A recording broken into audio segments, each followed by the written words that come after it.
Recording in progress. Everyone take their seats.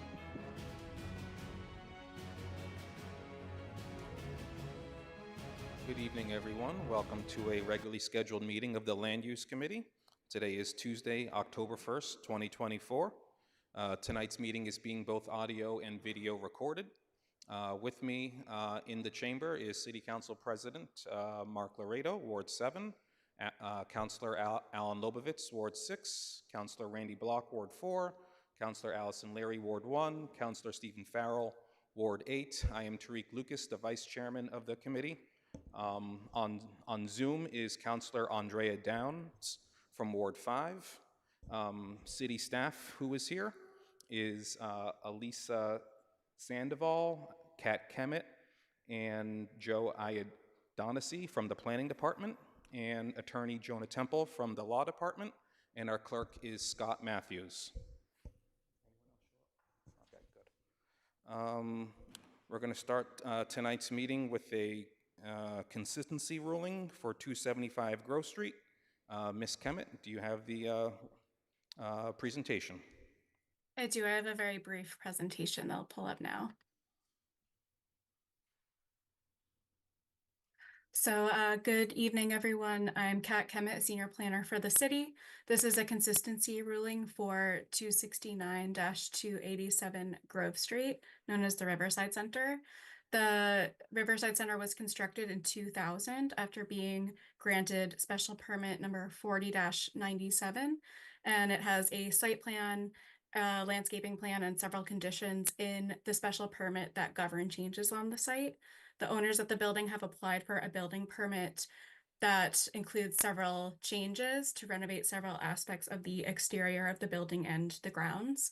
The scope of work includes 3 main changes, which are painting mullions on doors and windows, new signage, and a new landscaping plan for a portion of the site. The petitioner has requested a consistency ruling from the Commissioner of Inspectional Services, and he has requested the input of the Land Use Committee on one aspect of the building permit. There are really 3 elements where the building permit deviates from what is on the site now. I'll touch on the first 2 briefly, but they're not really the subject of what the commissioner is seeking input on, but they are part of the building permit request. The first change is really aesthetic in nature. The owners want to paint exterior mullions on the windows and doors black. The commissioner has issued a memo approving that aspect of the building permit on the grounds that it is a fairly minor alteration and it's consistent with the intent and purpose of the special permit 40-97. The other change is to signage on the site and several different changes to the signage. The owners plan to replace a principal sign, add several business signs, and replace directional signs on the site.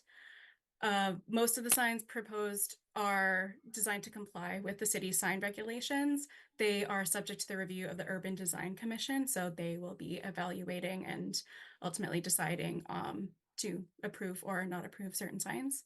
However, the plan also includes a freestanding sign that will require an amendment to their special permit. So that can't be approved via this consistency request. It can't be approved by right. It will require an amendment to their special permit, so that will be taken up at a later date.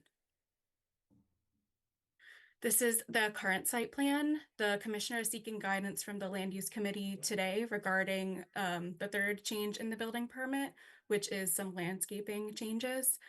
The changes are focused on this northeast corner of the site along Grove Street. The owners are planning to create an outdoor patio area and create some usable outdoor space. Several areas that are now lawn and gravel will be replaced with brick pavers, with the amount of brick paving in that area increasing from 3,600 square feet to 4,600 square feet. So that's an increase of about 1,000 square feet of impervious cover. The retaining wall will be slightly expanded in terms of length, going from 290 feet long to 325 feet long, but it will look fairly similar to how it appears on the site now. New outdoor furniture will be installed throughout the patio area. 2 existing trees will be removed, with the total amount of trees in this corner of the site going from 31 down to 29. There will be several new evergreen plantings, some shrubs and perennials added around the perimeter. And no changes are proposed elsewhere on the site at this time. It's really focused just on this corner of the site. So that is all planning has right now for this one. Thank you, Ms. Kemet. And with consistency rulings, the way how I always look at them is, would the Land Use Committee or City Council approve these plans if this was before us the first time? And we are only looking at the landscaping portion of the permit. We're not looking at the sign or the building facade. So I will open it up for comments from committee members. Councilor Leary, go ahead. Thank you, Mr. Chair. I don't really have any issues with the changes, but I did wonder why the increasing 1,000 square feet of impervious surface on a patio, why couldn't that be made pervious? In fact, the whole patio could be. It's always good to reduce the amount of impervious surfaces given the storms that we're getting, and it seems a likely place for it. I'm just wondering if that had been given any consideration. Ms. Kemet, did you hear what Councilor Leary said with respect to the impervious surface with the bricks? Is that something that could be changed with the property owner? I don't know if the property owner is amenable to that, but that is certainly something that could be added to the plan. We would be supportive of that. Anyone else? Councilor Block. Can Oh, can I just interject? This is Phil Dorman. I am representing the property owner with Greatland Realty Partners. I just wanted to let you know that I'm here and listening and can answer questions like that one if you'd like me to. okay, Mr. Dorman, did you hear what Councilor Leary had to say with respect to the bricks and impervious surface? Yes, I did. I think really what we're trying to achieve here are two things. One, the original landscaping and project is pushing 25 years old at this point. So some of this is just cleanup, given all of the amount of growth that's happened in that time frame, as well as improving the functionality of this space as a welcoming place for people to actually congregate and use. And I think at present, we purchased this building like 18 months ago and are embarking in the renovation that Ms. Kemet described, but also some interior renovations that aren't subject to this committee. And making a pretty heavy investment and trying to attract tenants to lease up about a third of the building that's currently vacant. And as part of that, in today's leasing market for office space,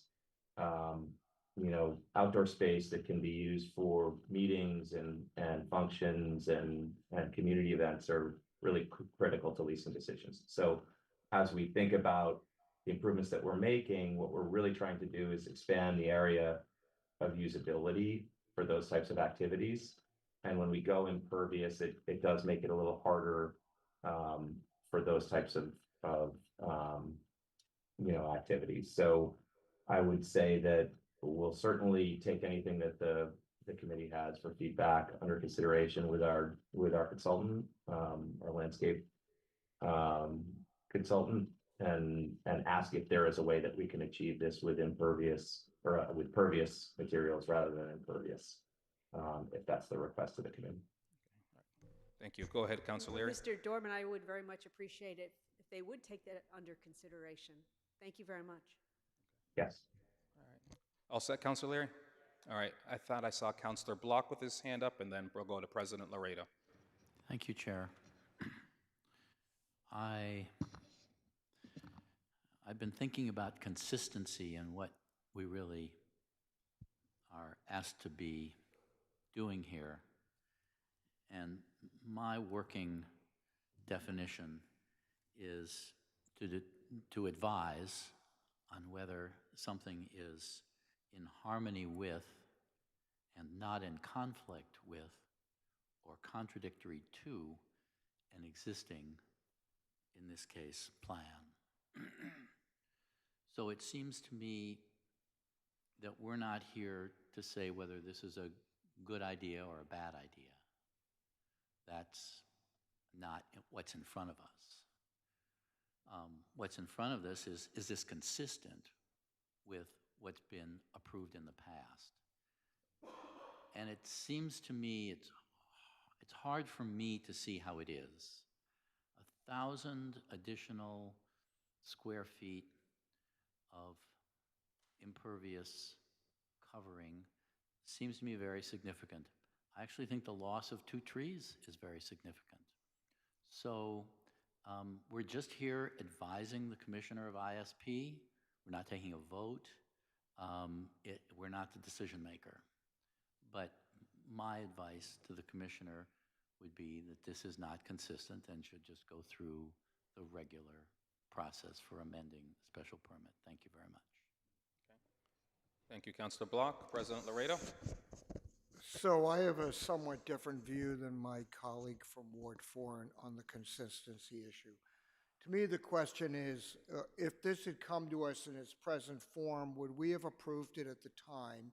Is it consistent with the spirit of the project we approved? And to me, these are the types of minor changes, in my mind it's relatively minor, that we do not want people to have to go back through the special permit process to accomplish really a minor modification, because that's the alternative.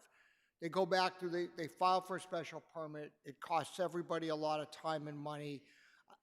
I would be very surprised if we just said to someone, no, you can't expand your patio, no, you can't take down 2 trees when you're adding a lot of other vegetation. So that's, everyone's obviously has a different context and how they look on it, but I would advise the Commissioner that it is consistent. I'll add one other thing. I very much appreciate what Councilor Leary said about impervious versus pervious surface. I think that's a very important consideration.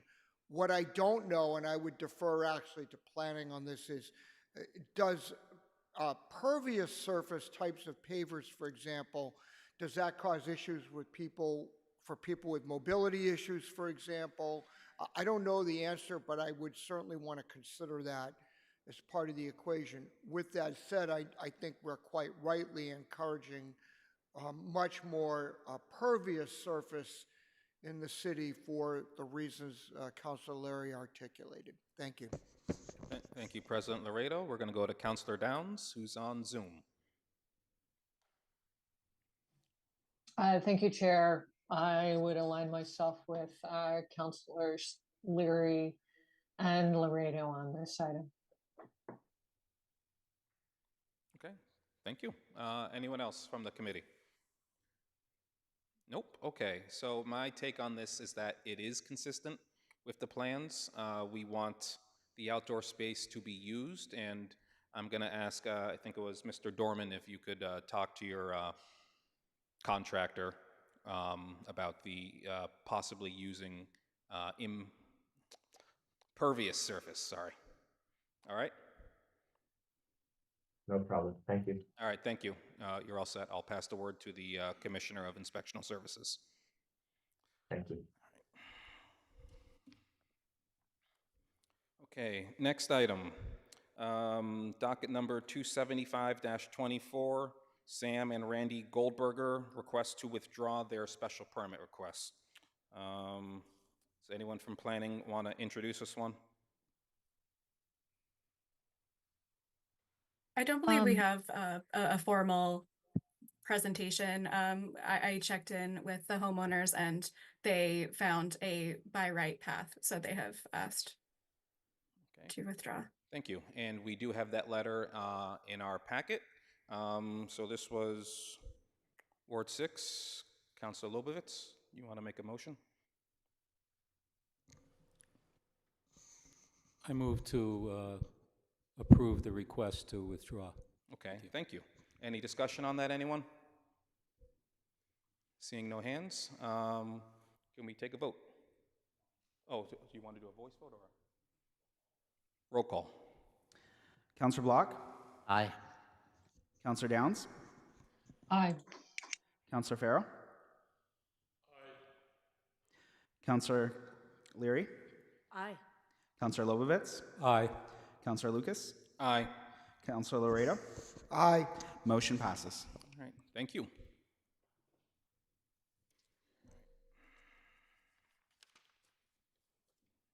Next item, docket number 357-24,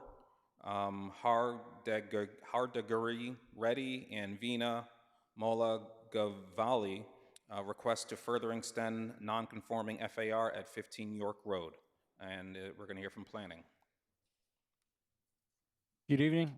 Joe O'Donoghue will cover this petition. It is a request to conduct additions to the house and convert an existing carport to garage space, all of which adds on gross floor area that creates the need for further relief for floor area ratio. So that is the only item of relief before us is the request to further extend the non-conforming floor area ratio. They're currently at a 0.45 and requesting to go up to 0.51, where 0.41 is the maximum allowed by right. There are only two criteria to consider.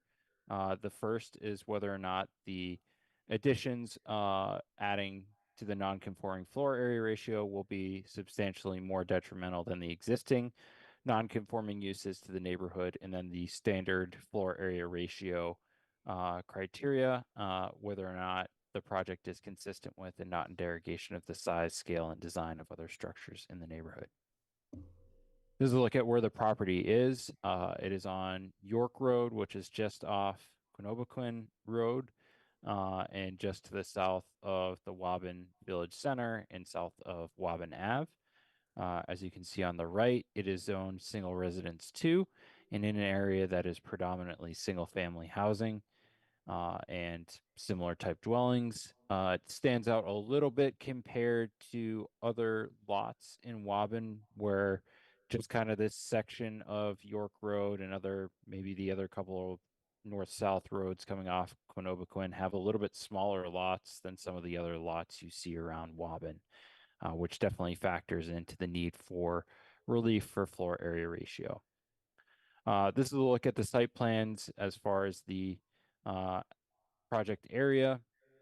All of the work is going to happen that requires relief is going to occur over to the right side of the house, where they're going to expand slightly out to the left on the rear, as well as a foot and a half to the rear from the rear of the house. And then on the front right is where they're taking their existing carport and converting that to a 2-car garage, along with some by right changes to the landing and adding an overhang. This is a look at the front elevation. As you can see, there's the existing carport, which has a deck space above it. That deck space above is going to be an attic type space where part of that area, which will be shown more clearly on the right elevation, will be habitable or usable space that counts towards the gross floor area. Also some by right changes like the movement of the door, front door as well. This is a look at the addition from the rear, where it's coming out slightly to the rear, and then there's the addition of habitable space in that area as well, and the conversion, as well as you can see some of that peaked roof that does not reach up to the level of the second floor. This is another look from the right. You can see where it has a sloped roof. So some of that area underneath the apex of the roof is what counts towards floor area ratio, as well as that entirety of the 2-car garage, and then along with about 100 square feet where that addition to the rear replaces the existing stairs. Overall, this is a fairly minimal petition with just expanding with the current footprint only going 1.5 feet to the rear, 1.8 feet to the right, but that is not increasing the or decreasing the setback on the right because of the way the house is angled. It will be an increase of 0.06 in floor area ratio, but much of that is created by the addition of garage space as opposed to the carport. So it's not a significant amount more massing to the house. It is on the side where there is a smaller setback, but otherwise this is a fairly minor petition. And I will stop sharing and turn it back to the council. Thank you. We're going to go to the petitioner, if anyone is representing them or if the homeowner. I see B. Howes. If you just want to state your name and address, and you can begin your presentation. Yeah, I'm B. House. I am the architect for 15 York Road, and I'm happy to answer any questions. I think, as it was stated, most of the area that we're filling in is already underneath the second floor deck, and I think we're going to just make it look better. Okay, that's always much appreciated. Thank you. We're going to go to the public. If anyone here from the public wants to speak on behalf of this petition, if you're on Zoom, raise your virtual hand, and I will call on you. If anyone is in the chamber who wants to speak on this petition, you can step up to the microphone. I'll give that a second.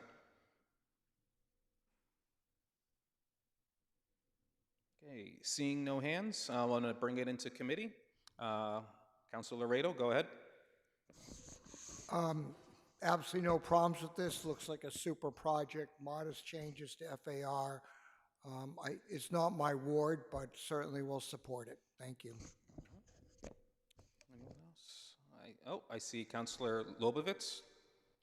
Any feedback from the neighbors that we know of? I have not received any emails. I don't know if, Mr. Clerk, no, you haven't received anything? No. Thank you. Thank you. All right. I have no problem with this project. Yeah, I know. I have no problem with this project either. Thank you. Thank you. Councilor Downs. Thanks, Chair. This is my ward. I walk by this all the time. I agree with the petitioner. This will make that particular house much more attractive. Not that it's not attractive now, but I think it'll make it look even better. And I don't have any problem with that part of it either. I'm glad my colleagues agree. And when the time comes, I'm ready to close the public hearing. That's a motion, and to approve. All right, thank you. Any other comments on this petition? We have a motion from Councilor Downs to close the public hearing. All in favor say aye. Aye.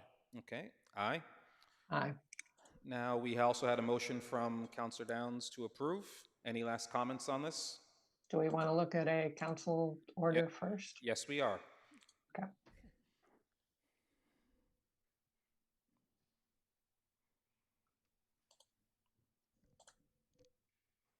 The proposed findings are that the proposed additions that will increase the non-conforming floor area ratio shall not be substantially more detrimental than the existing non-conforming use to the neighborhood, as the additions will not expand the existing structure horizontally any greater than 2 feet, and the height additions are only 1.5 stories, and that the proposed additions that will increase the non-conforming floor area ratio is consistent with and not in derogation of the size, scale, and design of other structures in the neighborhood, as undersized lots with dwellings constructed prior to the zoning ordinance are common to the neighborhood, and the conversion of a carport to a 2-car garage accounts for the majority of the increase in floor area ratio. Thank you. And then we have standard conditions. All right, thank you. Mr. Matthews, do you want to call the roll? Yeah, I don't know why it doesn't. Councilor Block, Aye. Councilor Downs, Aye. Councilor Farrow, Aye. Councilor Leary, Aye. Councilor Lobovitz, Aye. Councilor Lucas, Aye. Councilor Laredo. Aye. Motion passes. Thank you, and good luck with your project. Thank you. Okay, next item, docket number 356-24, Lisa Don Francesco, requests to increase the nonconforming FAR and to alter the nonconforming second story of a detached accessory building at 6 Lowell Ave. And we're going to go to planning to start off. Hello, this is Kat Kemet again. I am a senior planner from the city's planning department. This is petition 356-24, a request for a special permit at 6 Lowell Avenue. The petitioner here is looking to establish an accessory apartment within an existing accessory structure, altering the roof line to create additional habitable space. The work will further extend the nonconforming floor area ratio and the number of stories on the detached building, which requires a special permit. In reviewing this request, the council should consider whether the proposed extension of the nonconforming second story of the detached accessory building is substantially more detrimental than the existing structure is to the neighborhood, and if the proposed increase in the nonconforming floor area ratio from 0.66 to 0.7, where 0.58 is the maximum allowed by right, is consistent with and not in derogation of the size, scale, and design of other structures in the neighborhood. This is an aerial view. The site is located on Lowell Avenue, really close to the intersection of Craft Street and Watertown Street. The zoning of this property and most of the surrounding neighborhood is multi-residence 1, with several lots zoned for public use, and the area is primarily residential. This is the proposed site plan. The property is located on a 66,921 square foot lot. It's improved with a non-conforming 3.5-story dwelling, which was constructed in 1875, and a detached accessory building at the rear of the lot. That's the one labeled Carriage House here on the site plan. There's a curb cut and paved driveway on Lowell Ave that runs along the right side of the property that leads to the accessory building, which has 2 parking stalls. The property has several existing nonconformities, including the floor area ratio, the height of the accessory structure, and the number of stories for the barn. The petitioner is proposing to remove the existing roof of the carriage house and reconstruct it in order to create more habitable space on that second floor and establish an accessory apartment on the top floor. Because the work will alter and extend the floor area ratio and number of stories, relief is required for those elements of the design. And approximately 295 square feet of habitable livable space will be added to that second story. So FAR is increasing from 0.66 to 0.7. And the overall height will increase from 20.3 feet to 22 feet. No relief is needed on that front because the by right maximum is 22 feet. And all the work proposed will be within the existing footprint of the carriage house. So this is the front elevation of the carriage house with existing on the left and proposed on the right. There are 2 parking stalls in the garage in the existing. Those will carry forward into the proposed plan, and 2 windows will be added, as well as a few aesthetic modifications. This design has already been reviewed by the Newton Historic Commission, and they have approved of it and waived the demolition delay. So that element has already been taken care of. This is the rear elevation where a spiral staircase for egress will be added and a few windows and the door for egress added as well. This is the east elevation, relatively few changes here other than the changes to the roof and the staircase and 1 new window. And this is the west elevation. 2 windows will be added on the top floor. Otherwise, no major changes there. Overall, the department is not concerned with the relief requested here. The principal structure will remain the same as it exists today, and the accessory building is set very far back from the street, so the impact on the neighborhood should be fairly minimal. The project will further extend the nonconforming floor area ratio and the number of stories on the carriage house, but the work is limited to the existing footprint, and the height is only increasing by 1.7 feet, which helps mitigate that. That's all I have for now. Thank you. Thank you, Ms. Kemet. We're going to go to the petitioner. If there's anyone who wants to speak on this petition, or if they have a presentation. If you are there, you can just raise your virtual hand, or if there's anyone in the chamber who's going to speak on behalf of this.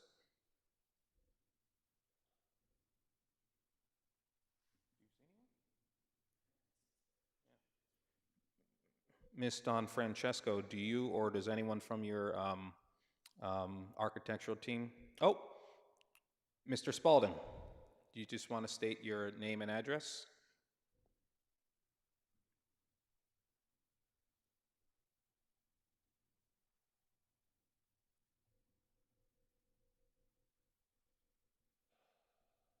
You just want to click to unmute so you can address the committee. There you go. Okay, yeah, it was saying that it couldn't unmute for some reason. So that was a pretty comprehensive review already. I do have a presentation that I could share my screen. It's pretty much the same as what you just saw, but Yep, if you just want to fill in any gaps that Ms. Kemet didn't get to, or if you want to say anything else, go right ahead. You can share your screen.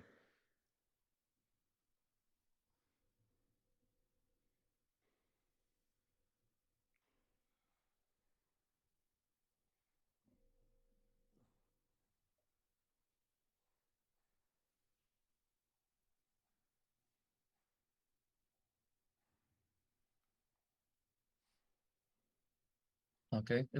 Do you see that? Yes, we do. Okay, so as was said, we're asking for a special permit due to the non-conforming FAR and non-conforming second story, adding the 1'7" to the second floor. It will be an accessory dwelling unit, and it's a historic carriage house renovation. As was pointed out, this is the residential neighborhood. The barn is located in the back of the property. This is the carriage house as shown in the presentation by the board member. Existing house, driveway, Lowell Ave. Pretty much everything stays the same. A new roof form that's 1.7 feet higher, which gives her the ability to use it as a living space. Existing views. As the side, we'll be taking down this chimney. These are the floor plans that are being proposed. This entry is already here. We're building a new stairway that'll be a little more comfortable than what's there now. It goes up to a 1-bedroom, 540 square foot total with bathroom, bedroom, living space, and a second means of egress out the back. This is the profile of the existing condition, and the dotted line is what we're adding on to. Currently, it's 5 feet to the sidewalls, which makes it kind of an unlivable space. It gets to be 7 feet somewhere in this area. So there's very little livable space up there now. This is proposed new roof line going up to 7.5 feet. And the ridge staying at the 22 off of average grade.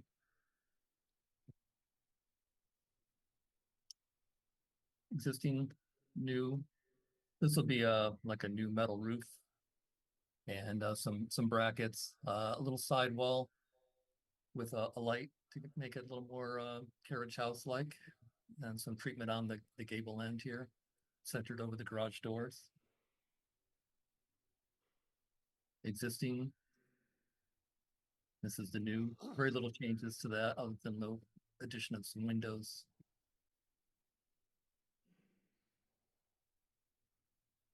And a couple renderings, one from the back and one from the front.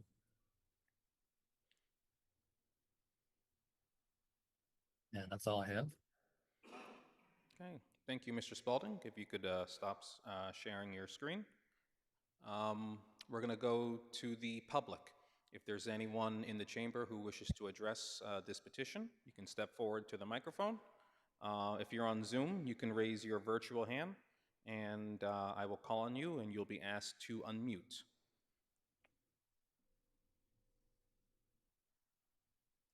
Okay, seeing no hands, I'll bring this into committee. Committee members, any comments? We're going to go Counselor Lobovitz, then Counselor Leary.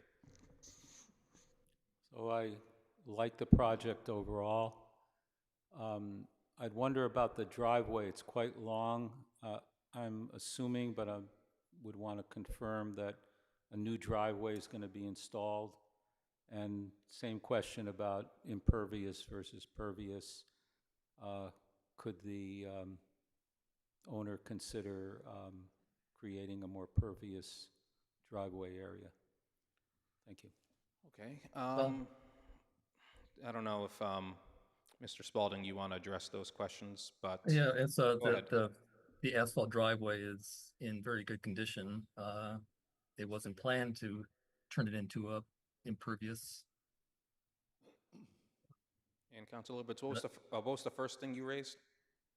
What was the first question you raised? It was the driveway, and what else? That was it. Oh, that was it. It was just a driveway. Otherwise, I was in favor of the project. Okay. All right. So, just to clarify, so most of the driveway is intact and it would stay in place as it is. Is that Yes. right? The driveway is in very good condition as it is. Okay. Then I would withdraw my request. Okay. Thank you. All right. Councilor Leary, you had your hand up. I did, thank you, Mr. Chair. I didn't think there was any change to the driveway. There isn't. No, the change is only to the garage carriage Yes. house. Mr. Spalding, this is a lovely project. I really like it. I love the location. I love the gardens and along there too. I think it's a wonderful improvement, allowing for another, small apartment. I feel like you're making my job very easy this evening, and so I support it. Thank you. Thank you. Councilor Downs? I'll keep it brief. I'm aligning myself with Councilor Leary's comments. Always appreciated. Councilor Laredo? Since this is your ward, I believe, Councilor Lucas, I will be happy to move this item. I think it's an excellent project for the reasons cited by my colleagues. Yeah. Not just my ward, also my neighborhood, okay? Even better. All right. Any other comments from committee members? Nope. All right. We had a motion from Councilor Laredo to close the public hearing. All in favor say aye. Aye. Okay. And we had a motion to approve. Let's see council order.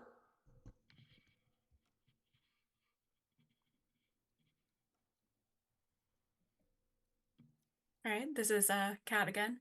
So for findings, we have one, the proposed extension of the non-conforming second story is not substantially more detrimental than the existing structure is to the neighborhood because the front setback of the building is greater than the required front setback, and the height will increase by less than 2 feet. And two, the increase in the non-conforming floor area ratio is consistent with the size, scale, and design of other structures in the neighborhood because the additional floor area ratio will be located within the existing footprint of the building, and the project will not add any further impervious coverage. And the standard conditions would apply here. Okay, thank you, Ms. Kemet. Let's take a vote. Counselor Block? Aye. Counselor Downs? Aye. Counselor Farrell? Aye. Counselor Leary? Aye. Counselor Lobovitz? Aye. Counselor Lucas? Aye. Counselor Laredo? Aye.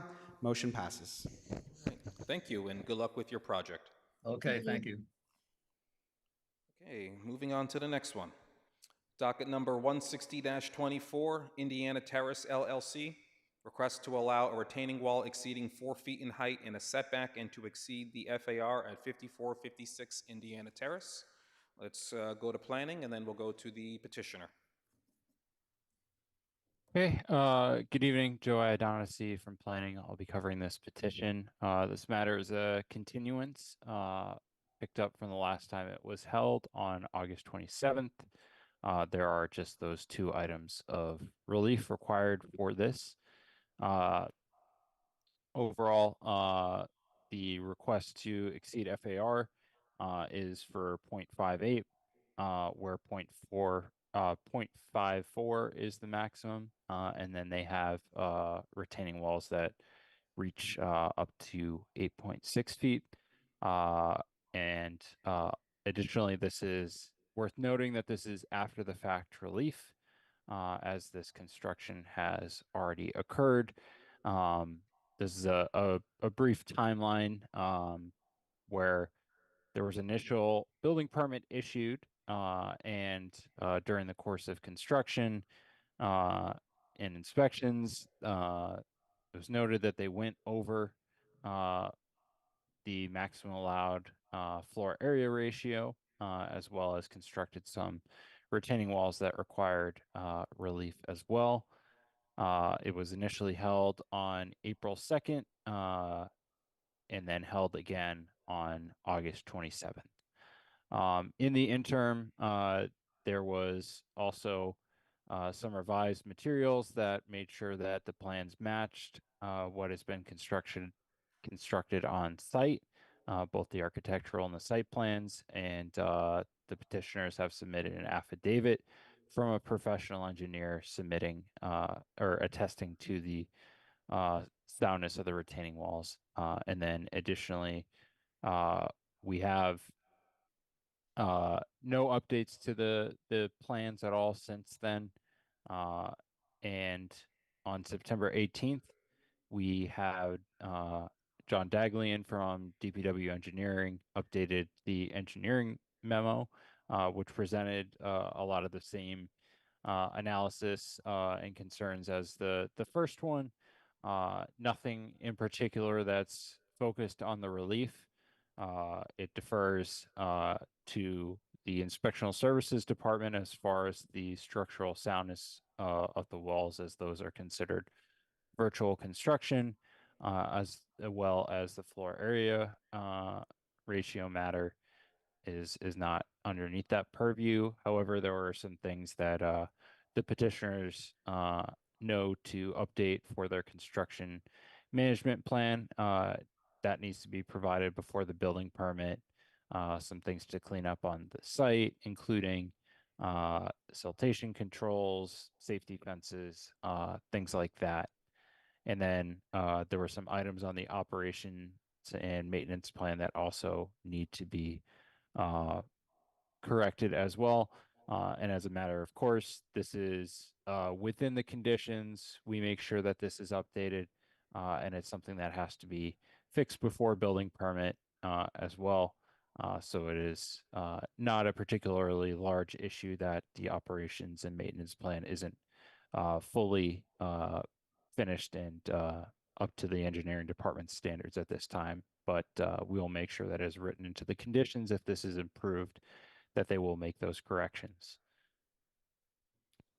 So the criteria to consider are just the floor area ratio criteria, whether or not it is in derogation of size, scale, and design, and the 3 criteria for retaining walls, whether or not the challenging topography limits the use of the property such that it couldn't be improved without the implementation of retaining walls exceeding 4 feet, that the retaining walls exceeding 4 feet will not adversely affect adjacent property, the neighborhood, or the public, and that the retaining walls exceeding 4 feet is the minimum structure necessary to allow a subject property to be reasonably utilized.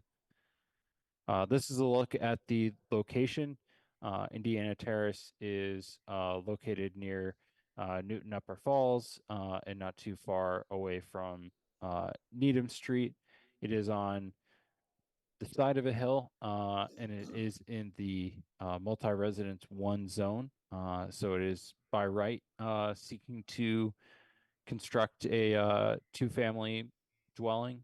Additionally, it's worth noting that there are, although I did zoom this out a bit, the lots surrounding this lot are also similarly pretty small, which does contribute towards the floor area ratio issue.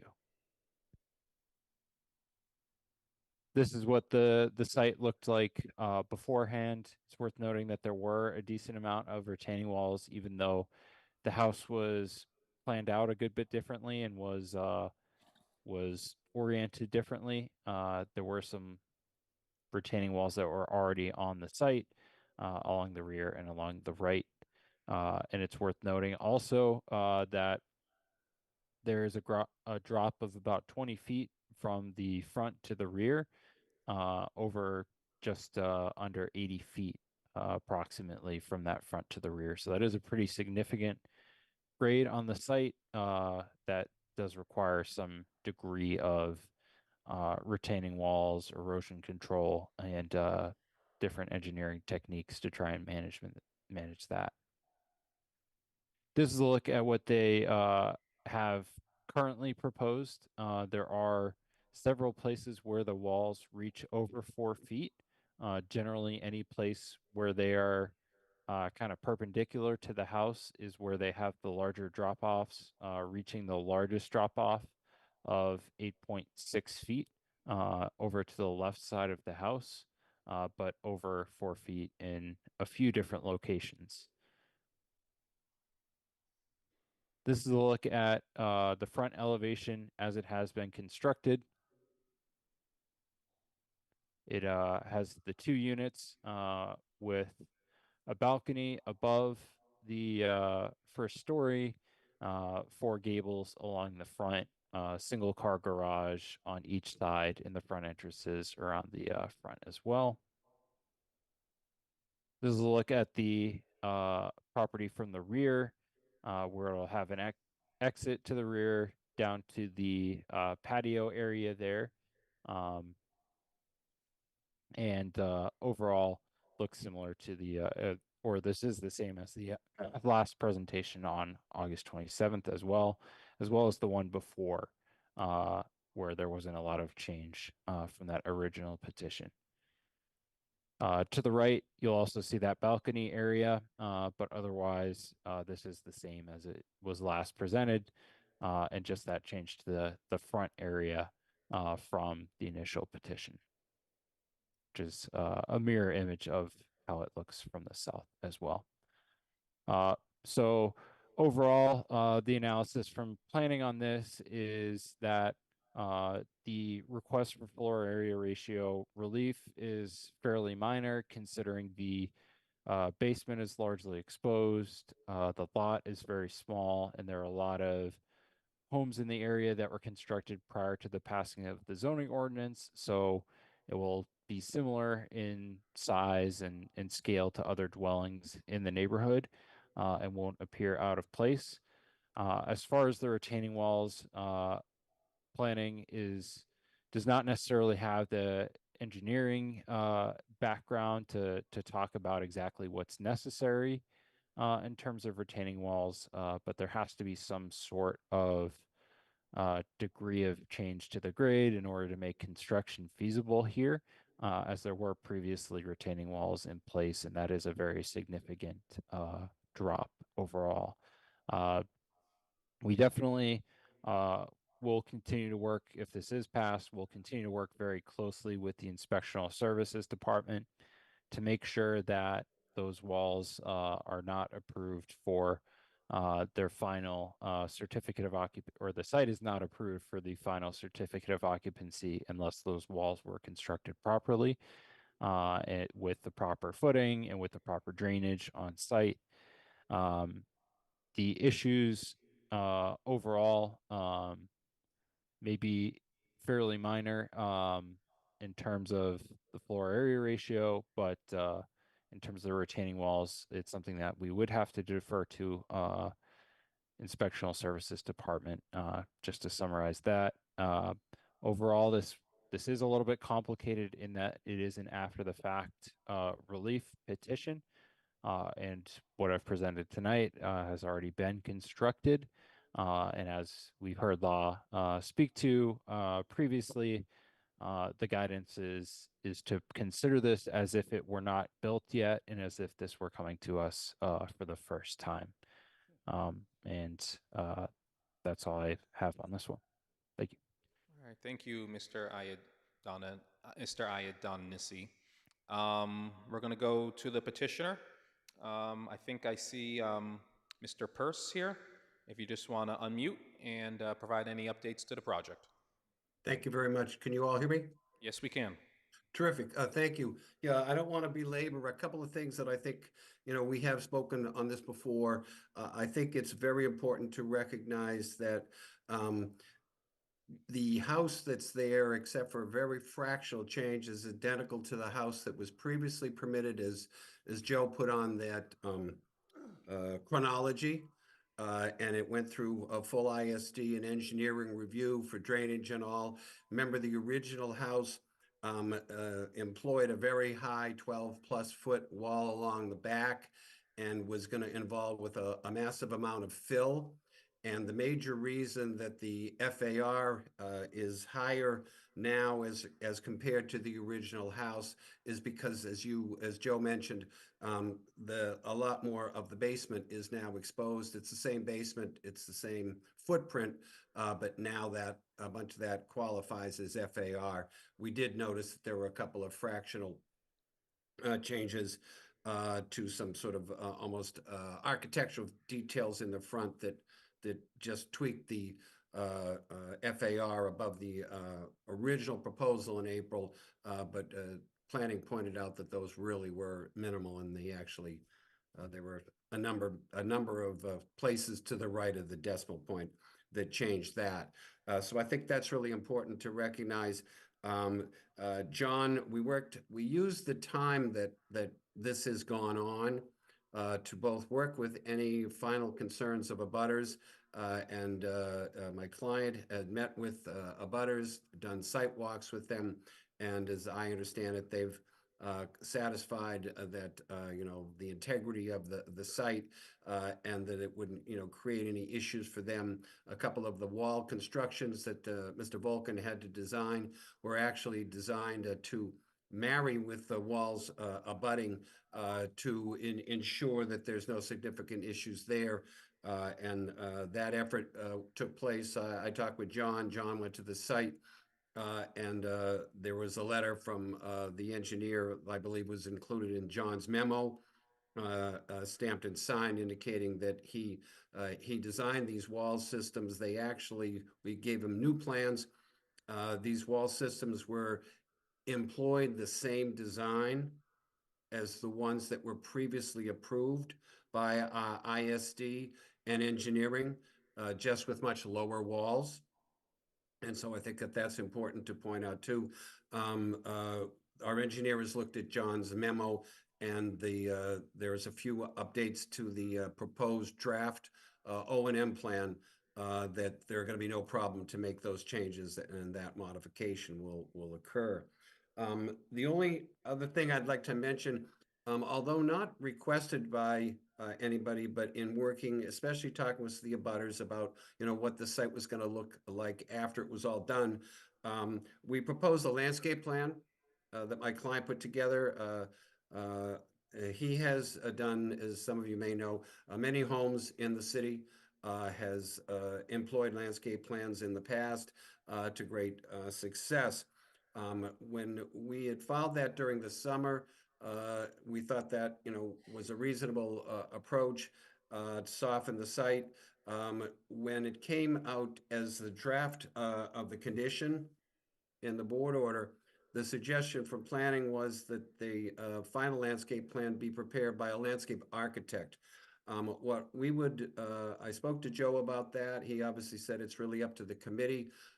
I would propose, especially given, the time of the year, where we stand, changes potential for weather and things like that, we'd like to move this matter along as quickly as possible and avoid that type of effort, especially somebody that has had no experience on this site and the construction, the underpinning of the walls and the things that my client has observed.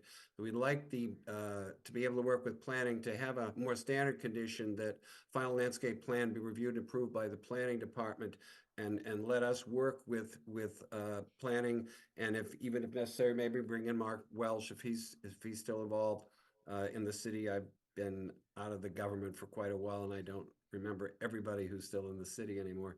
To make sure that we come up just with a modest landscape plan that focuses, as this one did, on shrubbery, to ensure that plantings are not done in such a manner that could eventually destabilize the wall systems.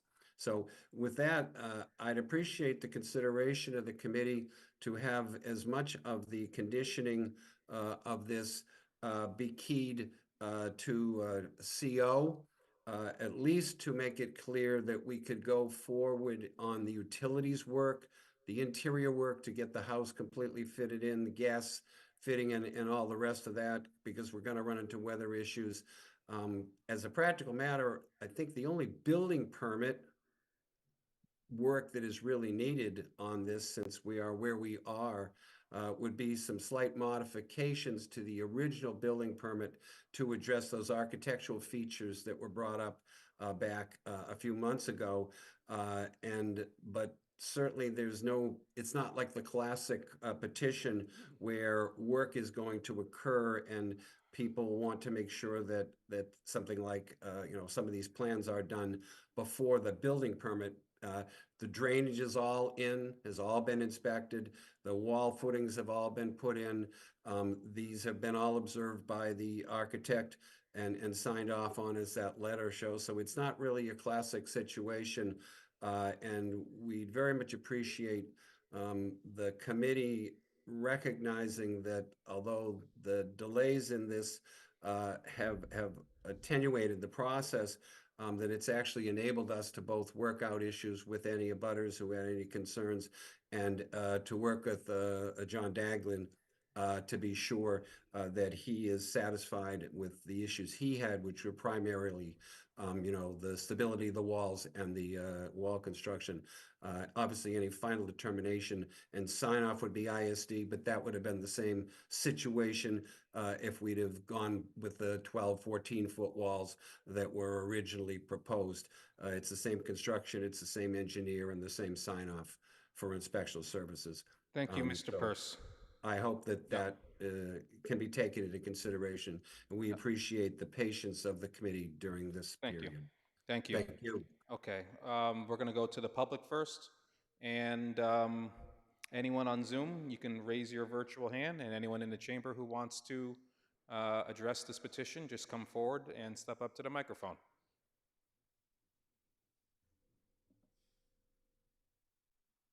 Okay, seeing no hands, Councilor Laredo, you had your hand up. So it's been over a month since you were here on the 27th of August. Why wasn't everything submitted to the planning department in that time period, Mr. Peirce?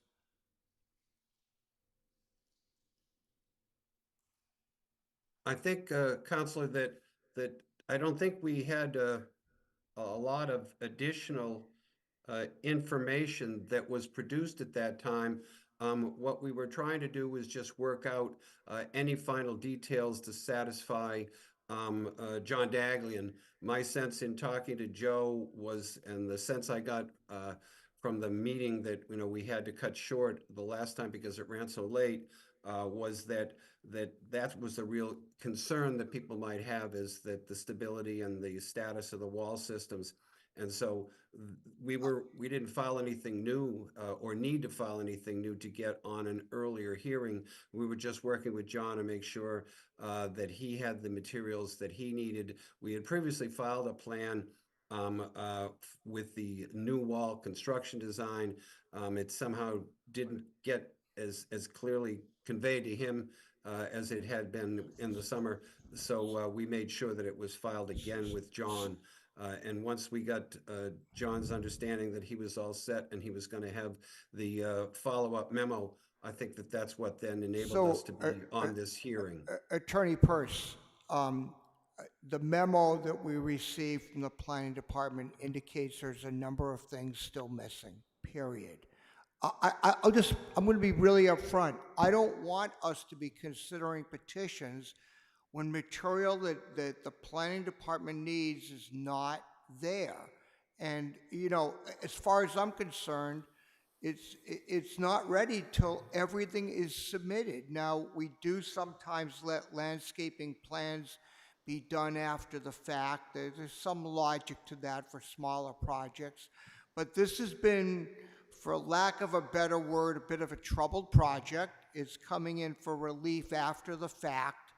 And given that history, I want to make sure that everything is in order before we approve. And I'll just say this to our planning department, I don't think we should be scheduling any of these petitions if you do not have all the information. And if you don't have all the information, it should get pulled until you get all the information, because that's the only way you're going to get petitioners and their architects and counsel to do what you feel is necessary to have full and complete petitions to do the analysis. So I'll listen obviously to my other colleagues, but I'm not prepared to vote in favor of this evening. Thank you. Mr. Chairman? Yeah, Could go I ahead. respond to that? Because I think it's really critical. I think that the only item, Councilor Laredo, that we're really focusing on here is an O&M plan. And that is almost never provided prior to the grant of a special permit in the 40 or 50 years that I've been doing this. That is always a condition of a special permit, that it would be filed and recorded after the permit has been granted. The planning department doesn't review the O&M plan. John Dagnian does, and then we prepare an affidavit and we record it to the registry of deeds. And it's worked out between the this engineering department and the engineer of the project. So I with all due respect, Councilman Laredo, I take umbrage, as an old boss used to say to me, that's really not anything that is missing from the planners. And I would believe that Joe would agree that he has a full and complete filing. We filed a proposed landscape plan in the middle of the summer. He just wants the ability to go over it finally, which has, as you pointed out, has happened in the past, and an O&M plan. So these aren't things that are incomplete as part of the petition. Mr. Purse, can we go to, I'm sorry if that's the way you Mr. feel Purse, about that. can we go to Mr. Iadonissi? And I see he has his hand up. I just want to hear from him. Thank you. Yeah, my question would just be to follow up with Councilor Laredo and see if there were any specific items that he was referring to that, from the memo, or I'm just not sure I'm on the same page as far as which documents are incomplete or what's incomplete about the plans. I'm reading the project update. It says they provide an operations and maintenance plan. It's still missing information. Now, if this was a project that had not been built yet and things were progressing along, I might feel differently about it, but this is a done deal. So if you feel like you need something and the operations OEM plan is not complete, you ought to be getting the complete plan before it comes back here. I understand, Attorney Purse, what you're saying, but this is not your typical project, because you're coming in after the fact and there's stuff missing. And I don't think we ought to have anything missing when you're coming in after the fact. So I'll leave it at that. It's up to my colleagues, obviously, what they think. Okay. I see a gentleman named Jeet Shahani from the public. You can address the committee. Yeah, hi, can you hear me? Yes, go ahead. Yeah, so basically, I just wanted to address the question about the O&M plan. If you review the plan, there were some recommendations that John Dagnian added, which would be reflected in the document. Unfortunately, my engineer was out of town to make those changes in the document. As far as the site control is concerned, that has already been done earlier today. So we're in good shape to start the work and address any of his issues, but there isn't anything beyond that we need to do at this point. So again, it's a matter of just, the words that he had suggested. There were some typos, or, there was a reference to cat basin being optional, which it wasn't. It's just terminology that he wanted reflected clearly. And so that's what was done in the O&M plan. Okay, thank you. Mr. Iadonissi, your hand is still up? Yes, just want to say, as far as the O&M plan, I understand Councilor Laredo's comments that this is a petition that is after the fact, so perhaps planning can consider a different way of doing things in the future if that's the way the committee feels. I do want to say that it is written into the draft conditions that stormwater operations and maintenance approval by engineering will precede the granting of a building permit for this. So they would not be able to rent, sell, finish their project until they are actually giving everything that engineering wants and needs for this project to move forward. But if the board isn't comfortable with that, if the council isn't comfortable with that, then we'll look at doing things differently, potentially in planning. But this is a matter, of course, that operations and maintenance plans are generally put into the conditions and are not provided prior to the granting of a special permit. And if we need to look at things differently for as-built after the fact relief, then maybe we'll do that in the future. Thank you. Councillor Downs, your hand is up. Go ahead. Yeah, this is in my ward. I'm very familiar with the site and the neighborhood.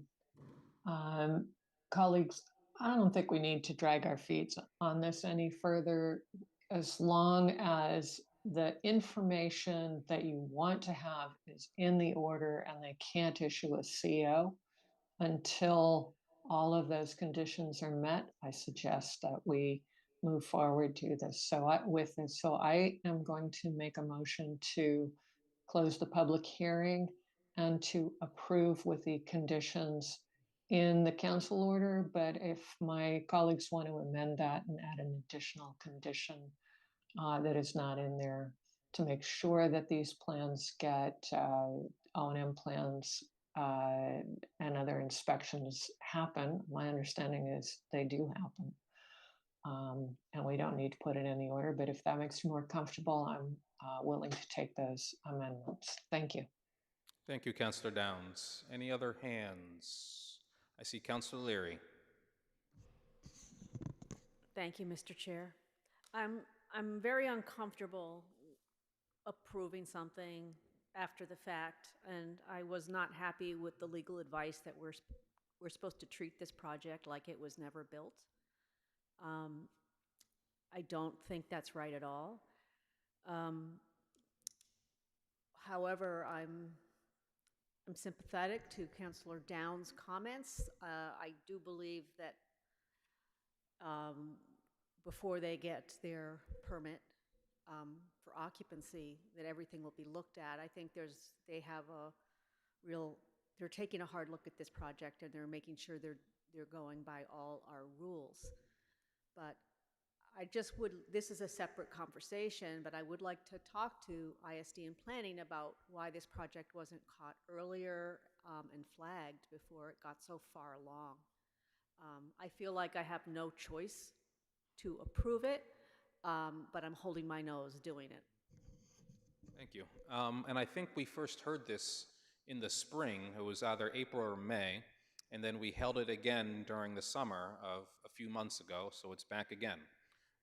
So we can hold it for a third time, or we could accept a motion to approve, which we heard from Councillor Downs. Councillor Block, go ahead. Thanks, Chair. The operations and maintenance plan, I'm reading a comment here. The site has no catch basins, but does have a trench drain. So please update this. And then, if this is a response to it, I'm not going to read all of this, but I guess there's a goal of having no more than 50% of the catch basins full at any time. Does planning or anyone know what the rainwater assumption is to meet this 50% minimum? No, that would be handled by the Department of Public Works Engineering Division. Okay. Because this sounds like a benchmark, this 50% kind of standard.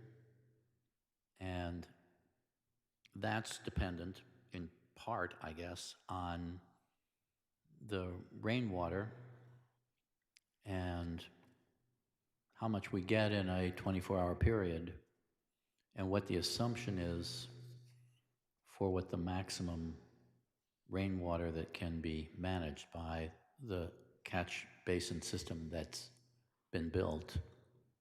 I'd really like to know that. I realize this is maybe in the weeds of the engineering department, but it shouldn't be too hard to let us know what the assumption is, and then we can compare that to what the actual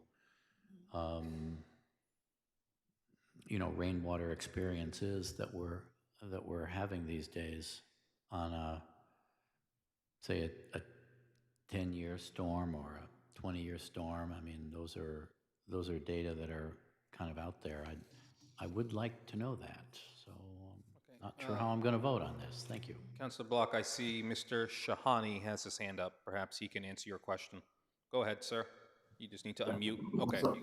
So I don't have the answer directly, but I will say that my engineer did go through the rainwater calcs when presenting for the permit, and we have a subsequent letter from him as well once the revised plans were submitted, saying that everything is same because we have actually made an improvement on the initial design. But that letter has been provided. Thank you. Mr. Peirce, do you want to add something? Yes, I just wanted to quickly say, Jeet picked that up, but I think that is really important to recognize that this property and this analysis was all provided before the original building permit was fully reviewed by the engineering division, by Frank, and as Jeet just mentioned, the drainage system that was designed worked for the original wall system and works as well or better than for the new wall system. So I think what John's memo was pointing out is that the design was addressed by the drain in front of the driveways. And I think that there was just a bit of confusion in Mr. Volkin's design to say, had a reference to catch basins, and John is pointing out we didn't use catch basins on this site, so you just modify the O&M plan to recognize the design system that was previously approved.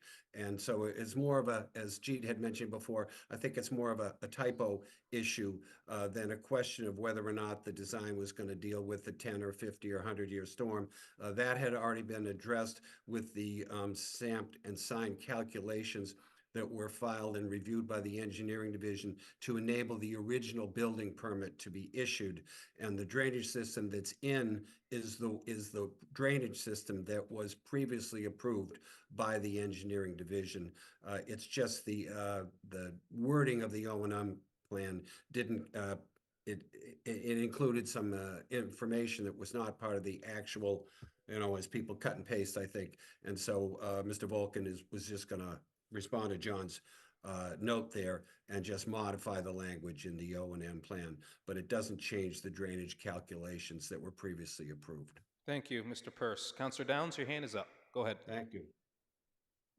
Hi, I'm not a stormwater engineer, and I know there's a lot of skepticism around stormwater predictions, and it is hard to predict the future, especially when the future includes climate change. However, I'm hoping that we're not expecting members of the Land Use Committee to be experts on stormwater, and if we can move ahead with a little bit of trust in our paid experts on staff and close this public hearing and vote on whether we will approve this or not, I'd appreciate that. Thank you.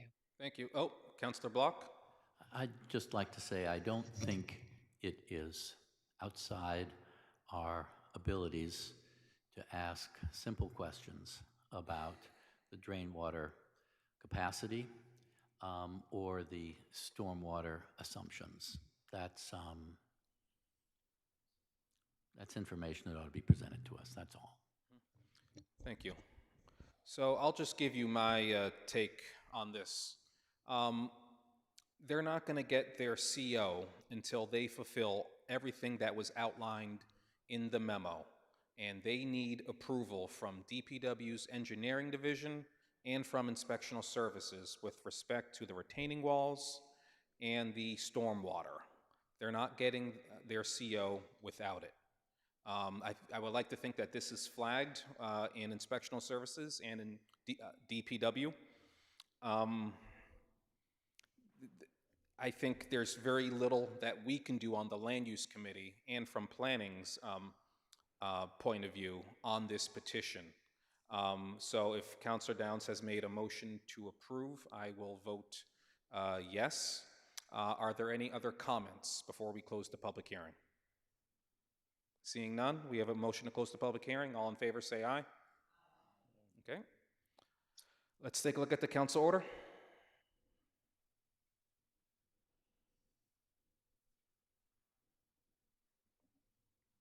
Our proposed finding are that the lot presents challenging topography, which limits the use of the property such that it shall not be improved without the implementation of retaining walls exceeding 4 feet, as there is an approximately 20-foot drop in elevation over the approximately 80 feet from the front to the rear lot lines, that the retaining walls exceeding 4 feet will not adversely impact adjacent property, the neighborhood, or the public, as properly designed and constructed retaining walls can prevent any impacts of erosion or stormwater to adjacent properties.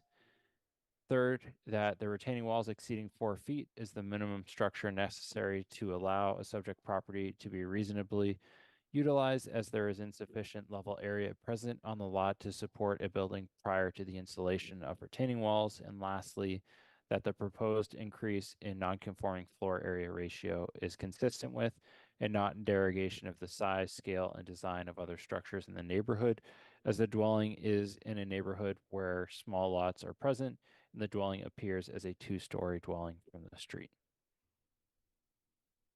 Our proposed conditions are the standard plan referencing, then those corrections to the stormwater operations and maintenance plan being approved by engineering prior to moving towards the building permit, which includes the standard building permit conditions for our project, as well as the submission and approval of landscaping. As Attorney Pierce has noted, the landscaping left it a little bit difficult to see exactly where the plantings were going to be, and there were a wide range of species within the description. So my recommendation to them was to have this done by a registered landscape architect.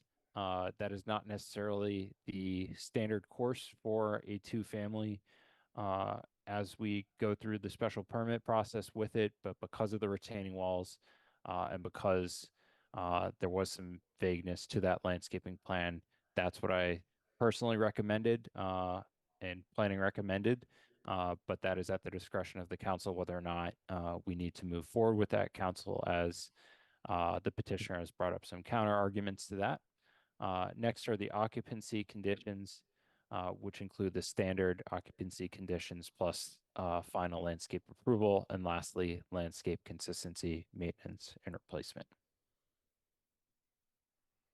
Okay, thank you. Any comments? All right. Oh, sorry, I didn't see you. Councilor Lobovitz. I would support the inclusion of a landscape architect plan for this. I presume a landscape architect would take into consideration the concerns of the builder. Mm-hmm. In terms of the walls and basements and infringement. I presume it's a concern about roots, and any landscape architect worth their salt would be able to consider those issues. So I would like that to be included. Thank you. I concur. Planning, Can we add that as a condition from the landscaping plan needs to be signed off by a certified landscape architect? Can you make that Yes. change? Thank you. Will do. All right. Let's take a vote. Mr. Matthews. Counselor Block, Abstain. Counselor Downs, Aye. Counselor Farrow, No. Counselor Leary, Aye. Counselor Lobovitz, Aye. Counselor Lucas, Aye. Counselor Laredo. Abstain. Motion passes. Thank you. Project is approved. It now goes to the full council. Good luck. Thank you. All right, last item for the evening, docket number 355-24. Teresa Jones, request to allow a mix of for-profit education, personal instruction, non-accessory parking, wholesale bakery, vehicle storage and vehicle repair, sales and service, and to waive 41 parking stalls at 2830 Riverdale Avenue. Let's go to planning. Mr. Iadonisi. Good evening. I'll be covering this petition for 2830 Riverdale Ave, which is a parking waiver for 41 stalls, and then various uses that are not allowed by right in the manufacturing zone. They have provided on the site a total of 12 spaces, and per the zoning review memorandum, the most likely uses have a total of 53 parking stalls required through the proposed uses, which requires a waiver of 41 parking stalls. Being that they are in the manufacturing zone and have parking as they have it configured now and have their buildings configured as they have it now, really what they can do by right is storage. So what they're requesting is a variety of uses to try and broaden that, which includes for-profit education, personal instruction up to 5,000 square feet, personal instruction over 5,000 square feet, vehicle repair shop, minor, vehicle sales and services, indoor, vehicle sales and service, outdoor, wholesale bakery, vehicle storage, and manufacturing uses not allowed by right. Something to note on some of those proposed uses before moving forward is that they have some broad definitions within them. So it is within the realm of possibility to have a car dealership as well as some lower intensity uses such as auto detailing within those definitions as well.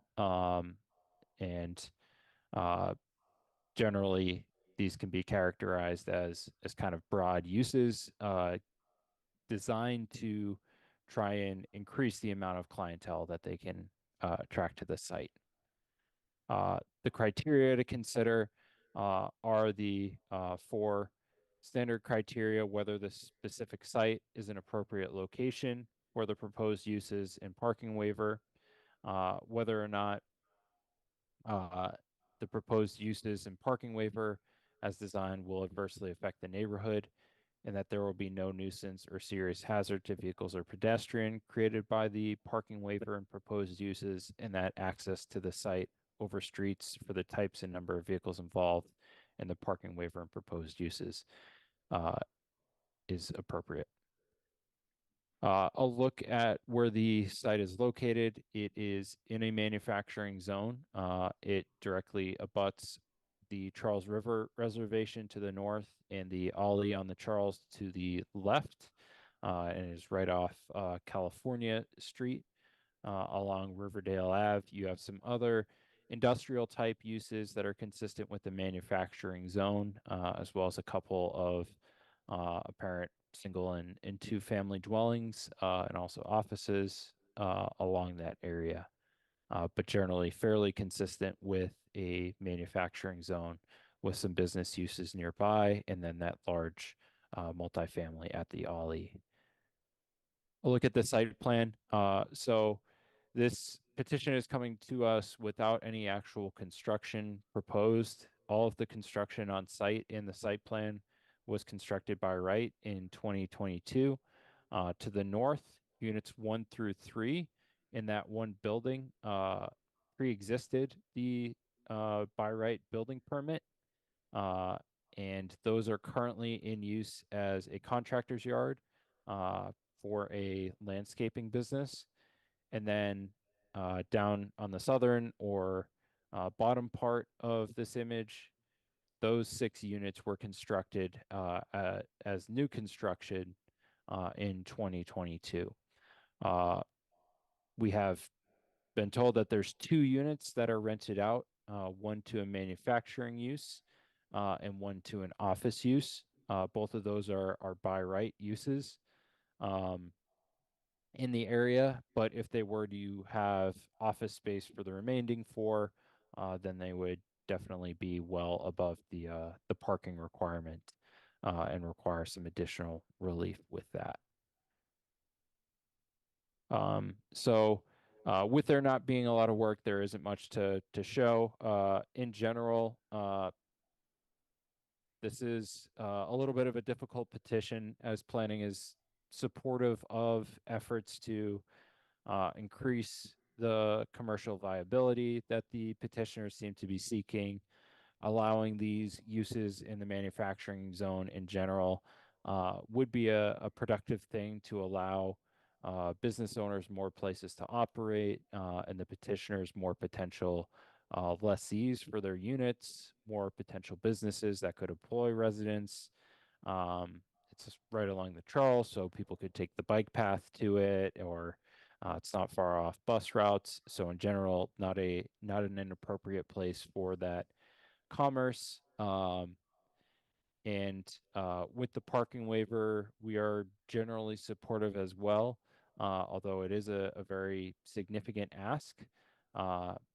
But with the 2 of them, something that is very difficult is that there is, with the 9 proposed uses and the total of 53 parking stalls required by the most common guess that we have as far as how it would be used. There's a wide range of what the site could look like and how much parking would actually be required.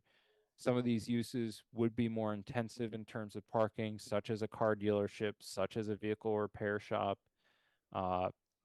Some might be pretty intense on the circulation aspects, such as for-profit education, if this is something that is like a for-profit grade school, university, where they have people getting dropped off and picked up throughout the day.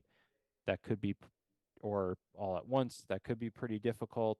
Same goes for personal instruction, where that could be pretty significant times where the site couldn't necessarily handle a lot of traffic.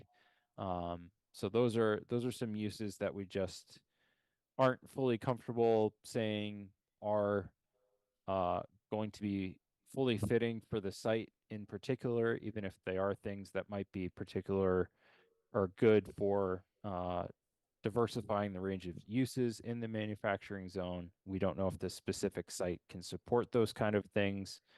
And then the manufacturing uses not allowed by right is something specifically broad within the zoning ordinance for the manufacturing use. So to work outside of the manufacturing uses not allowed by right gives the city less control to ensure that there's not any sort of negative externalities, any odors, noise, things like that from that site. So ultimately, planning's recommendation is that we have a narrowed list of potential uses that allows us to refine what the parking request would be for this site. And then I will turn it over to the council. Thank you. I forgot to mention this, but we've been joined by Councilor Pam Wright, Ward 3, not on the committee, on Zoom. And I see the city's Director of Economic Development, John Sisson, in the chamber. But let's go to the petitioner, and if they have a presentation. I see are they in the chamber? They've been sitting patiently all evening.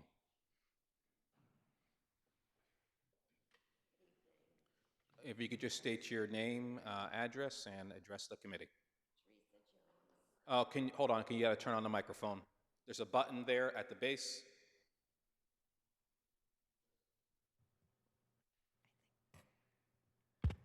Yep, go ahead. Good evening, council members.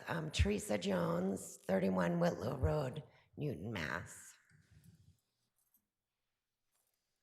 I'm Sergio Magno with Castle Arch Property Advisors. We're a commercial real estate firm that is assisting the petitioner with leasing of the property and also consulting on other land use and business matters. Okay, and do you have a presentation or want to say anything of importance about this petition? No, I think... Can you just speak into the mic, that's all? Sure. People at home have to hear you. From our standpoint, this was a little bit of after the fact. We would, in a perfect world, this effort would have been done at the initiation of the project. But as we took over leasing right after the certificate of occupancy was issued, the special permit application really was triggered and informed by interest that we were getting from different business users, prospective tenants. And the idea was, hey, let's see, we know it's going to be a broad array of uses, but it would allow us to cast a wider net to potential businesses. In understanding on the physical aspect, the site is challenged from a physical standpoint with parking. In those tenants, I know when you look at a waiver of 41 parking spaces, it makes you, roll your eyes a little bit. But the fact of the matter is that there are going to be tenants where their use will just not allow their tenancy, and they'll move on. And that's what has been happening. And so to mitigate that, our thought was to cast this wider net. The reality is there's not going to be a car dealership there, but there might be a car detailer there, and that still does require a special permit. So the idea, and through this effort and continuing to collaborate with planning to kind of narrow down some of those uses, I think this initially was kicked off with, okay, let's cast as kind of wide of a net. I'm not really sure what they mean by vehicle service, outside, interior or exterior, but let's put it in, and as we go through this process, narrow those down based on the inquiries that we're getting from prospective users and tenants. And really an underlying effort to stabilize a building that's had some lease up, construction challenges, development challenges right from the get-go. Okay, thank you. Anything else? Ms. Jones, all set? All set. All set, okay. Let's go to the public. Anyone in the chamber want to address the committee? I see a gentleman. Step up to the mic. Just state your name and address. Good evening. My name is Anthony. Can you speak into the microphone, sir? I can't hear you. My name is Anthony Donato, 15 Knowles Road, Watertown, Mass. My family owns the properties at 25 Los Angeles Street, 40 Los Angeles Street, and 41 Los Angeles Street, which is just around the corner from Riverdale to Midland and then Los Angeles. Certainly not looking to try to make it difficult for Ms. Jones to rent her property, but asking you to waive 41 parking stalls, I think is just too much. It's always been a parking issue down there when it was a manufacturing company. Now we have the project that's on Midland. There are no street parking spaces right now. And if we're looking to put another 41 parking spaces someplace, they're only going to go on private property. A week doesn't go by that I have to ask somebody to get off our property. It's getting worse and worse. Most of those drivers are not only contentious, they're belligerent. I have to tell them that I'm going to dial 911 before they move. Cars are blocking the tailgate loading for one of my tenants. They're parking they're blocking the driveway on the residential property and there's just no place to put another 41 cars there. It just doesn't have it. If you go down there now, you see no street parking. The development at the end of Midland, on Midland, has picked up every parking space that's on Los Angeles up to my property and on the other side. And you have to also realize that most of Riverdale is heavy commercial trucks right now. It's landscapers, developers, and I just don't see where those parking spaces are going to go. As I said, I'm not looking to prohibit anyone from trying to rent their property, but I'm concerned that there's going to be an issue in the future as to where those cars are going to go, especially if you allow something like for-profit education.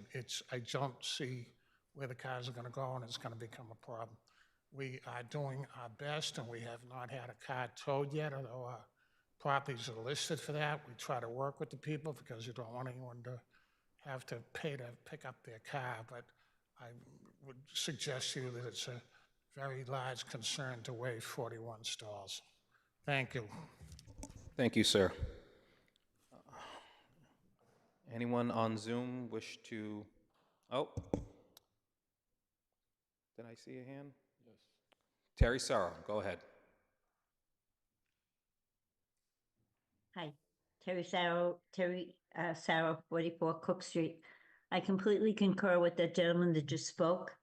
Living on Cook Street down to Derby, down to California, and waiving 42 parking spaces is quite a concern, especially where, like he said, we don't know exactly what's going in there, a car wash, or, I mean, where are these people going to park if you waiver those 42 parking spaces? It's quite concerning because there's a lot of traffic on California Street, which Riverdale comes onto California Street. So it's a concern. I'd like to hear more about what's going to go in there before you waive 42 parking spaces. Thank you. Thank you, Ms. Sarro. Any other comments from the public? And then we'll take it into committee. We see none. I saw Councilor Laredo, and then we'll go to Councilor Downs, and then Councilor Leary, Block, Lobovitz. Then we'll go back to you. Okay? So in that order. Let me start off by saying I'm quite sympathetic to the needs of the petitioner here to have some more flexibility in trying to rent space. I think, that's appropriate. Clearly, they're not able to rent all the units. They didn't realize that when they applied for the initial special permit. But frankly, this shouldn't be here tonight. This should have been held. Planning should have sat down with our economic development director and the petitioners, carefully walked through what uses might be helpful here that would not create a parking problem, and then come back with a revised petition that addressed those. For example, car detailing, I don't know what traffic counts or parking requirements are typically are for car detailing. My guess is there are a lot less than some other related automobile uses. We could, as an example, allow that, make it clear that if they find a car detailing person, good luck. Don't have to come back here for special permit approval. But we're not just giving a wholesale dispensation of a significant number of parking spaces. So bottom line is this ought to be held.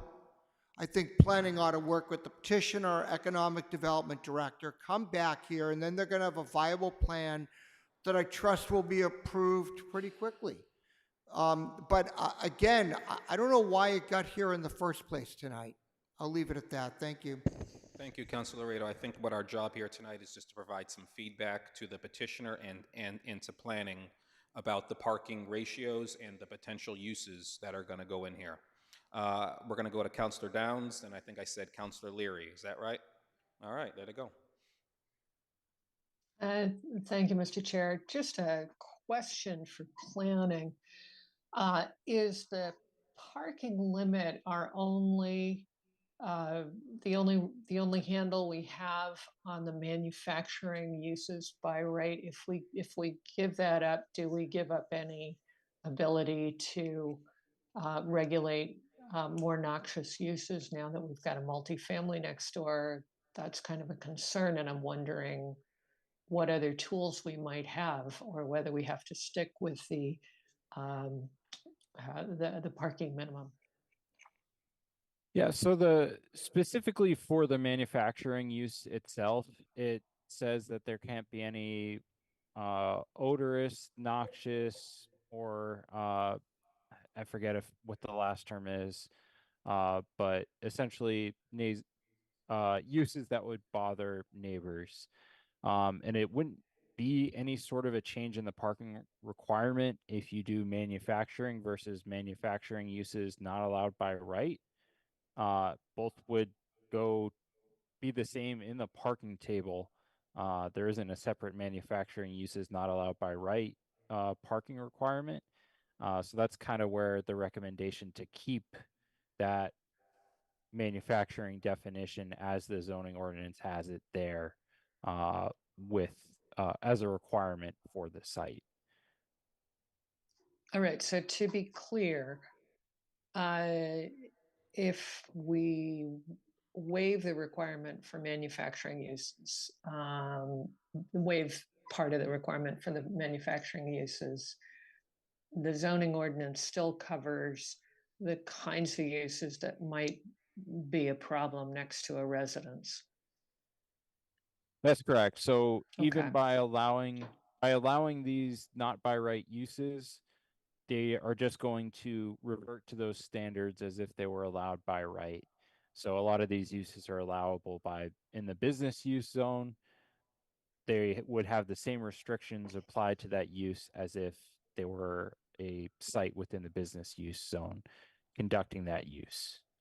Okay, good. That was my one question. My comment on this: our parking requirements are not based on any real science. They are pretty much copy and pasted from some location somewhere. That's how they went in. That's the history of parking requirements, parking minimums. So I'm sympathetic to the petitioner to want to pre-clear some of these parking minimums. I'm also sympathetic to just the constraints of this site and some of the things that might reasonably be expected to need more than the amount of parking that is currently on site. I would also think that, a paint shop, the auto repair shop that does, like body shop stuff would not be appropriate here. Someplace that needs to have a lot of on-site storage of automobiles would probably not be appropriate here. So I will concur with Councilor Laredo that this does need more refinement before we can vote on it. But I think the suggestion in the narrative of the memo of winnowing this down to those uses that are more likely to not need as many car storage spaces on site is right on, and we should you can move forward with that as far as I'm concerned. Thanks. Thank you, Councillor Downs. We're going to go Councillor Leary, then Councillor Block. Thank you very much, Mr. Chair. And I want to say I agree completely with Councillor Laredo's comments and Councillor Downs' comments. This is my ward. I'm frankly surprised that the Ward 1 councilors didn't have a meeting about this with the petitioner and their consultant and with our Economic Development Commissioner, the director. We actually, just a little background, we hired a consultant to do a whole manufacturing zone rezoning on California Street, which this is a part of. There is so much to break down here and to discuss that we clearly need to hold it tonight. I agree with that. I mean, this is an area where we have a senior daycare center that's been pretty active. There was a dance studio there. There's still a hardware store there. There's a large multifamily there. It's right on the river. It's a very walkable, bikeable location. I just don't think, I really wouldn't feel at all comfortable taking this before us, but I would really like to dive deep and talk with the petitioner to figure out what we could do there, because I believe that Councilor Greenberg and I met with Ms. Jones a number of years ago, actually, to talk about this. And I agree, it would be lovely to have some other uses there. There's a bakery on the other side of the street on California Street that's very popular, and with more people living nearby, it's a very busy area. So it has tremendous potential. But I would like to really be more specific about what could go there, have a plan, and really come back before land use with something much more specific. And we should really take an opportunity to dive into that and to really help this this business thrive in that location. There are just some things that I don't think would be appropriate there, and I want to be cognizant of how close it is to the river and the recreational opportunities there. So really, this is something that we really do need to hold, and I think the Ward 1 counselors, as well as any other interested parties, should really have a talk about this, and meetings, and also meetings with the neighborhood as well. I don't think that happened at all. So thank you very much. All right, thank you, Councilor Leary. We're going to go Councilor Block, Lobovitz, Farrell. Thank you, Chair. I agree with all of the comments that I've heard so far this evening. I want to add another aspect of this for planning and the petitioner to work on. Councilor Lobovitz and I visited this site yesterday. We were able to speak with a representative of the owner who happened to be on site. And there is space for additional parking. It is landscaped. I mean, that's a generous term for what they've done with part of their surface area there. And the person we talked to agreed that they could use pervious materials to create additional parking spaces if future tenants needed it. They didn't feel it was necessary to do now, and that's fine. But I think in terms of figuring out what the uses, future uses are, what the parking waiver really needs to be, I suspect it doesn't need to be as large as 41. That it doesn't sound like they really expect future tenants to need very much parking, but this is something that we do need to kind of straighten out before we adopt this. Thank you very much. Thank you, Councilor Block. We'll go to Councilor Lobovitz.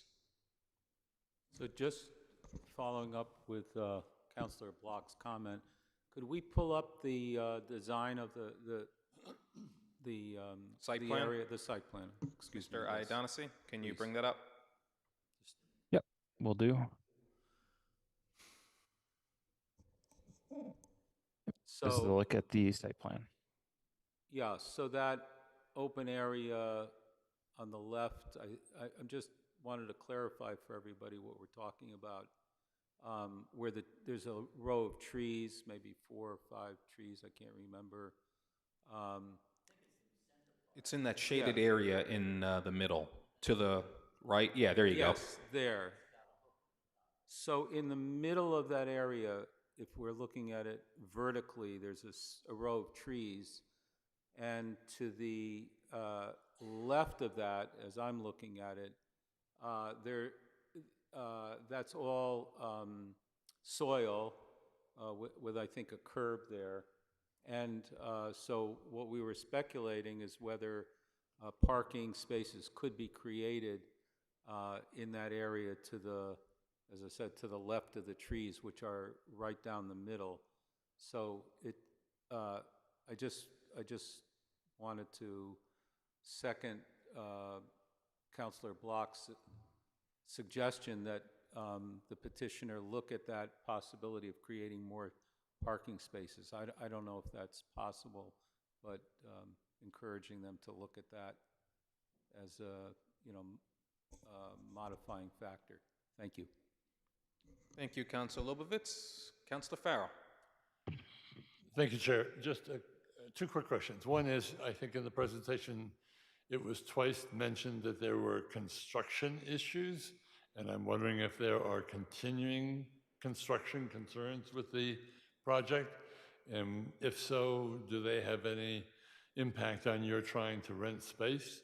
And then secondly, I guess I'm wondering what sort of assistance the Business Development Office is able to provide to projects like this by surveying the neighborhood, for instance, to see what sorts of businesses they would like to see in an area like this. Thank you. Sir, do you want to answer that question yeah, go ahead, about the construction issues or potential construction issues or past construction issues? The construction issues are really related to the historic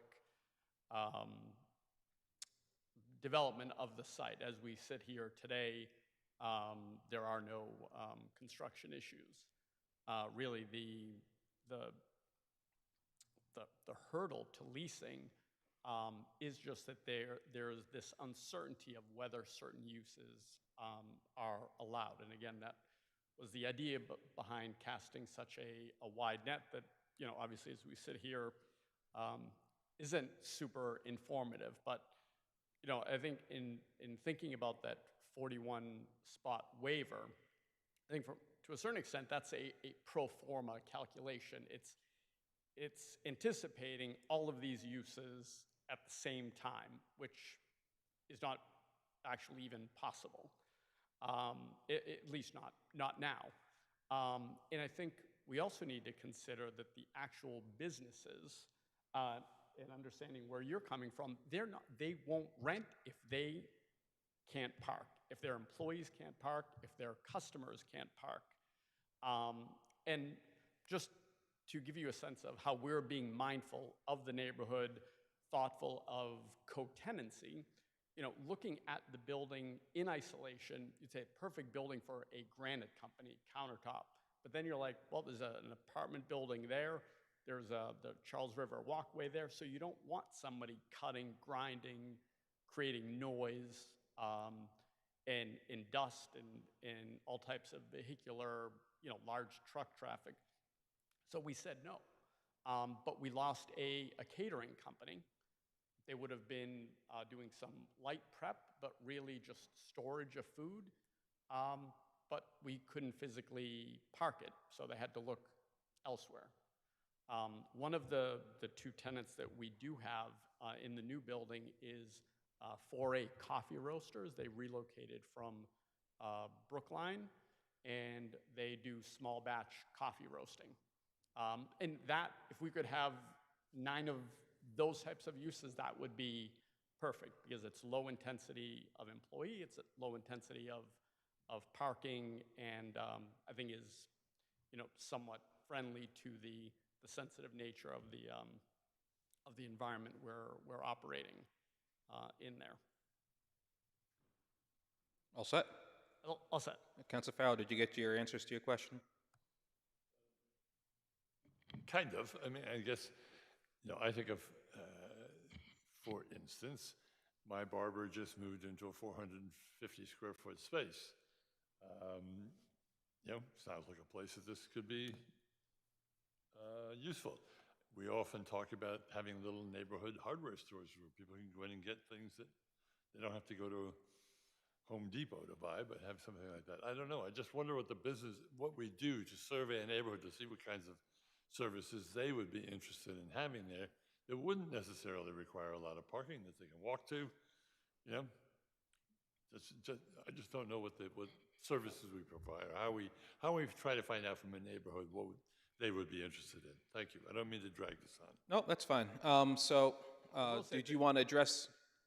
John Sisson has been extraordinarily helpful in this process, preparing us for connecting us with potential tenants and occupants as well. And the idea is to continue in that effort with John and the rest of the counselors and planning. Okay, thank you. Thank you. So the only thing, I'll get to you in a second, Councilor Larry. I just want to say a few words that I think we should hold this tonight. I think the petitioner got the appropriate feedback from the committee and from the public as it goes for parking and the impacts on the surrounding neighbors. I do recommend that you do continue to work with Mr. Sisson, the planning department, and the Ward 1 counselors, and even the abutters, just to make sure that we're all on the same page about the parking plan, about what future tenants are going to go in there. I'm going to go to Ms. Sorrow first, and then we'll go to you, Councilor Leary.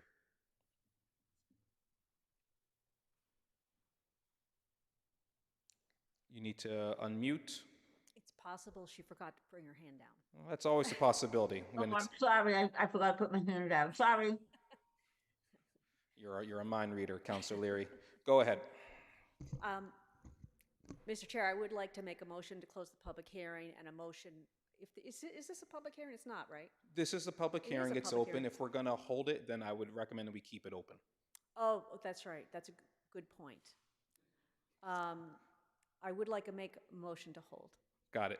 Okay. Any comments on that?